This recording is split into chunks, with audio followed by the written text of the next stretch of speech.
जरा सोचिए, कोई 4,500 साल पहले मिस्र में दुनिया का एक ऐसा अजूबा बनाया गया जो आज भी लोगों को सोचने पर मजबूर कर देता है। गीजा का महान पिरामिड। ये सिर्फ एक ढांचा नहीं है, ये एक ऐसा स्मारक है जो हजारों सालों से वक्त की मार झेलता हुआ खड़ा है और अपने अंदर न जाने कितने ही राज समेटे हुए है।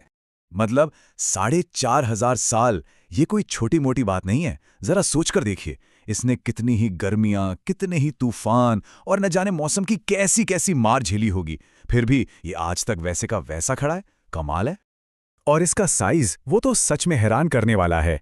इसका वजन करीब करीब 60 लाख टन माना जाता है। अब इसकी तुलना में अगर आज की सबसे ऊंची इमारत बुर्ज खलीफा को देखें तो उसका वजन सिर्फ 5 लाख टन है। मतलब ये उससे 12 गुना ज्यादा भारी है। इससे अंदाजा लगाया जा सकता है कि इसे बनाना कितना बड़ा काम रहा होगा। और यहीं से उठता है वो सबसे बड़ा सवाल जिसके जवाब की तलाश आज भी जारी है। आखिर इसे बनाया कैसे गया? उस जमाने में ना तो आज की तरह क्रेन थी, ना बुलडोजर, ना कोई और मॉडर्न मशीन।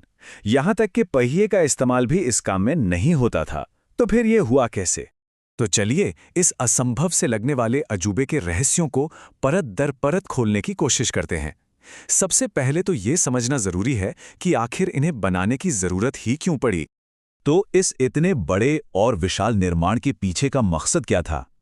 इसका जवाब मिलता है प्राचीन मिस्र के शासकों यानी फ़ैरो की मान्यताओं में।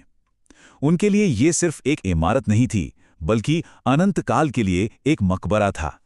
देखिए, प्राचीन मिस्र के लोग मानते थे कि मौत के बाद भी एक जिंदगी होती है। उनका विश्वास था कि मरने के बाद आत्मा एक दूसरी दुनिया में चली जाती है, जहां देवताओं के सामने उसका हिसाब किताब होता है। इसीलिए फ़ैरो अपने लिए इतने बड़े बड़े मकबरे बनवाते थे और उनमें ढेर सारा खाना, खजाना और रोजमर्रा का सामान रखवाते थे, ताकि दूसरी दुनिया की यात्रा में उन्हें कोई परेशानी ना हो।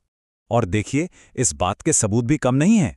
कई दूसरे पिरामिडों और ताबूतों पर लिखी हुई बातें मिली हैं जो उनके इन्हीं रीति रिवाजों की तरफ इशारा करती हैं। मिस्र में जितने भी पुराने पिरामिड हैं, उनमें से ज्यादातर का इस्तेमाल मकबरों के तौर पर ही हुआ है। महान पिरामिड के अंदर जो खाली ताबूत मिला है, माना जाता है कि वो फ़ैरो खुफू का ही था। और खजाना, वो तो शायद खोजकर्ताओं के पहुंचने से सदियों पहले ही लूट लिया गया था।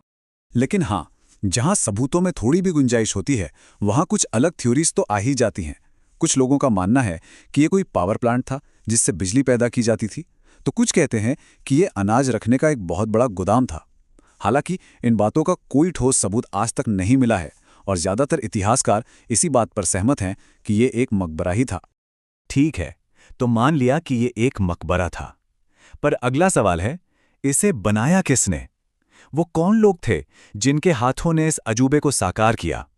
देखिए, बहुत लंबे समय तक, सदियों तक ये माना जाता रहा कि पिरामिडों को गुलामों ने बनाया था। ये बात सबसे पहले यूनानी इतिहासकार हेरोडोटस ने कही थी और फिर फिल्मों और कहानियों ने इस सोच को और भी पक्का कर दिया। लेकिन अब जो सबूत मिले हैं वो इस कहानी को पूरी तरह पलट देते हैं। आज हम जानते हैं कि ये सच नहीं है। असल में पिरामिड बनाने वाले गुलाम नहीं, बल्कि बहुत ही काबिल और सम्मानित कारीगर थे। उन्हें भूखा रखने की बात तो दूर, उन्हें भरपूर खाना दिया जाता था। वो लोग निर्माण के जगह के पास ही बने शहरों में अपने परिवारों के साथ रहते थे। ये तो एक तरह का नेशनल प्रोजेक्ट था जिसमें पूरे देश के नागरिक अपने फ़ैरो के लिए अपनी मर्जी से जुड़े थे। एक अंदाजे के मुताबिक इस बहुत बड़े प्रोजेक्ट में करीब 20 से 30 हजार मजदूर शामिल थे। मतलब एक पूरा का पूरा शहर ही इस काम में लगा हुआ था। ये वाकई एक बहुत बड़ा और संगठित प्रयास था। तो अब आते हैं सबसे बड़े रहस्य पर, बनाने का तरीका और तकनीक। आखिर बिना किसी मॉडर्न मशीन के उन्होंने ये सब किया कैसे? पत्थरों को खदानों से निकालने के लिए उनके तरीके भले ही सिंपल थे, पर कमाल के असरदार थे। नरम पत्थर जैसे चूना पत्थर को वो तांबे के औजारों से काटते थे और सख्त ग्रेनाइट के लिए वो डोलेराइट नाम के एक और भी ज्यादा सख्त पत्थर का इस्तेमाल करते थे। और एक तकनीक तो बहुत ही लाजवाब थी। वो चट्टानों की दरारों में लकड़ी के टुकड़े फंसाकर उन पर पानी डालते थे। जैसे जैसे लकड़ी पानी सोखकर फूलती, वो चट्टान को तोड़ देती थी। और उन भारी भरकम पत्थरों को एक जगह से दूसरी जगह कैसे ले गए?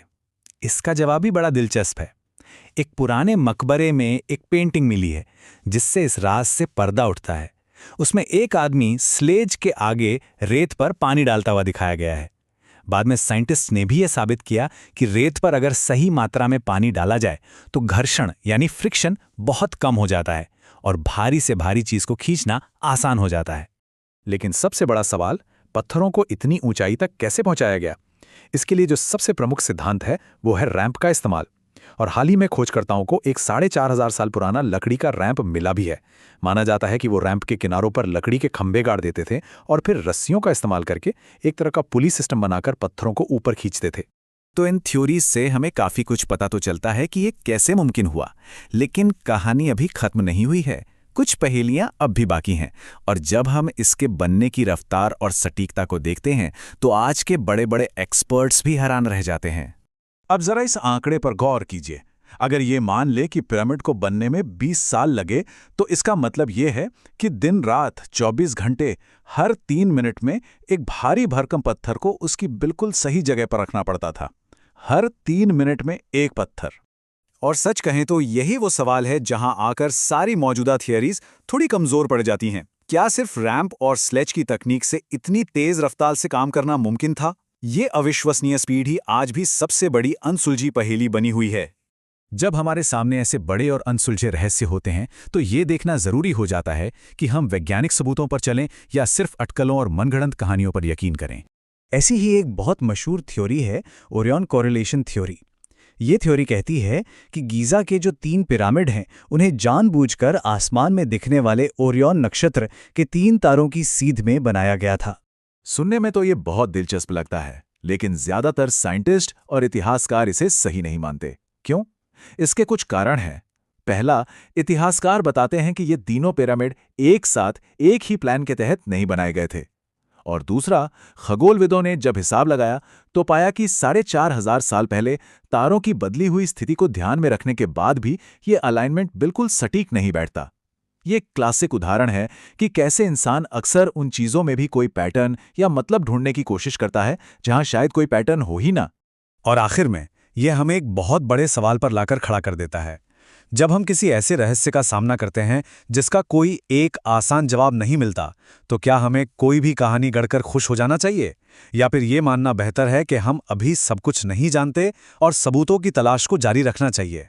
शायद असली ज्ञान किसी आसान जवाब में नहीं, बल्कि खोज की इस कभी न खत्म होने वाली यात्रा में ही है।